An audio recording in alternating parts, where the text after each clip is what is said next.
Avec nous, Yann Simon, professeur titulaire de stratégie à la Faculté des sciences de l'administration de l'Université Laval. Bonsoir, Monsieur Simon. Bonsoir. Alors, Northvolt vise toujours l'été 2026 pour livrer sa première batterie faite au Québec. Le PDG pour l'Amérique du Nord a fait ce matin valoir que l'industrie automobile s'électrifie à vitesse grand V, qu'il faut se dépêcher pour aller chercher des parts de marché avant que l'industrie soit complètement transformée. Est-ce qu'il a raison de dire qu'il faut faire vite, selon vous? Oui, tout à fait. On est à un point d'inflexion en ce moment.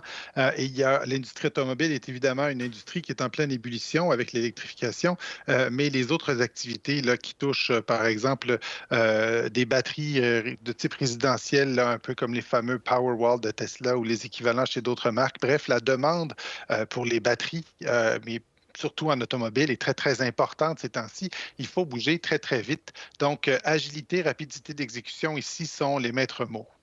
Mettez-nous à jour. Qui sont les gros acteurs en ce moment en termes de fabrication de batteries électriques?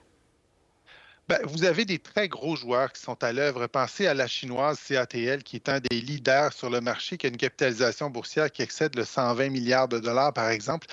Vous avez la japonaise Panasonic, vous avez divers joueurs coréens comme LG et les autres, mais la majorité des joueurs sur ce marché-là sont chinois et pas les plus petits. Les Chinois ont cet avantage aussi d'avoir un marché automobile qui est très, disons, vigoureux ces temps-ci, voire même en ébullition.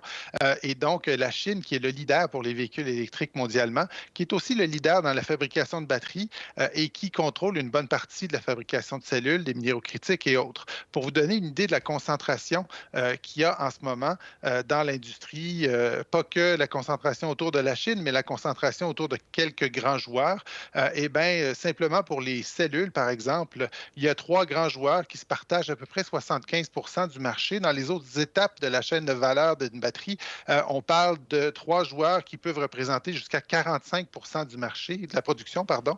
Donc, c'est assez important en termes de concentration, mais ça va tellement vite qu'il y a des plus petits joueurs qui peuvent se distinguer. Et Northvolt est un joueur qui est non négligeable dans cet écosystème-là et qui a un excellent potentiel d'aller chercher des bons volumes. Donc, elle est réellement dans la course, la Suédoise? Elle est bien placée. C'est un des seuls joueurs occidentaux qui est dans cet écosystème-là. Il faut dire aussi que son avantage vient du fait qu'elle est assez agile, qu'elle a une vision qui est tout à fait claire et qu'elle est un des joueurs qui est considéré comme étant sérieux. C'est-à-dire que, bon, beaucoup d'entreprises chinoises, par exemple, font des promesses environnementales qui sont très difficiles à vérifier. Du côté de Northvolt, il y a beaucoup plus de traçabilité et surtout un niveau de confiance intéressant là, quant à certaines statistiques qui nous sont communiquées. Donc, il y a là peut-être quelque chose d'intéressant là, pour les investisseurs et les consommateurs qui, eux, souhaitent voir plus de responsabilité sociale et environnementale dans les activités des entreprises concernées. Qu'est-ce qu'il en est de la technologie? Est-ce qu'elle sera pertinente longtemps? C'est la question que plusieurs se posent. Bien, les prévisions montrent que d'ici 2030, la technologie risque d'être encore une des technologies très importantes, une des technologies leaders, mais bien évidemment, on n'est pas à l'abri de changements brusques, d'où l'importance d'aller vite et de prendre rapidement des parts de marché. C'est le pari de Northvolt, mais c'est le pari de beaucoup de joueurs dans ces segments-là. Et donc, je vous dirais qu'il y a toujours un risque de remplacement. On entend parler de plein d'autres technologies en ce moment, plein d'autres compositions chimiques de batteries, dont certaines qui sont en émergence. On entend parler aussi d'hydrogène. On entend parler de beaucoup de sources potentielles pour remplacer les hydrocarbures, notamment en automobile. Et donc, une fois que ça s'est dit, ben, ce sera évidemment la vitesse d'implantation et les infrastructures qui sont autour qui permettent de le faire.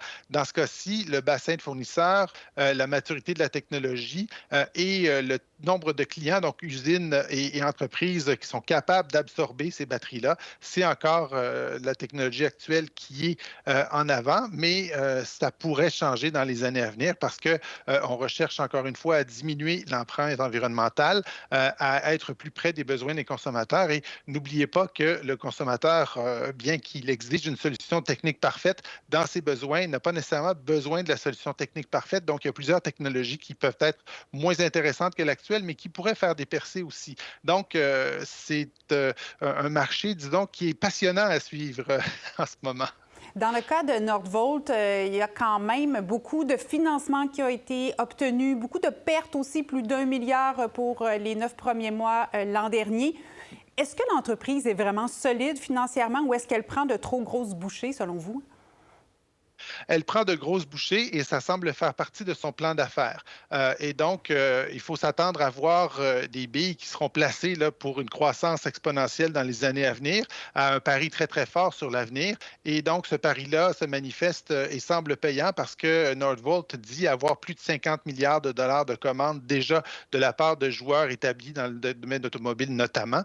Donc, elle utilise un peu cette information-là là, comme un exemple du fait qu'elle est dans la course.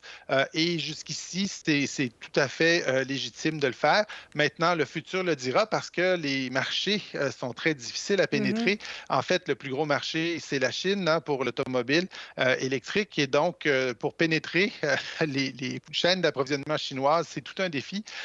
Mais avec les chaînes d'approvisionnement occidentales, donc nord-américaines, européennes et quelques autres joueurs qui sont sympathiques à l'Occident, ça reste possible. Mais il reste que lorsqu'on commence à faire les mathématiques, on s'aperçoit que les parts de marché ou les potentialités sont un peu plus petites que l'ensemble des potentialités mondiales, mais il y a quand même de la place pour un joueur comme Nordvolt qui saura se distinguer si l'agilité et l'exécution sont au rendez-vous.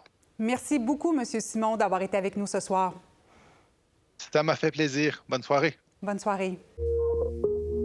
Pour voir nos émissions en entier, rendez-vous sur la chaîne Ici RDI.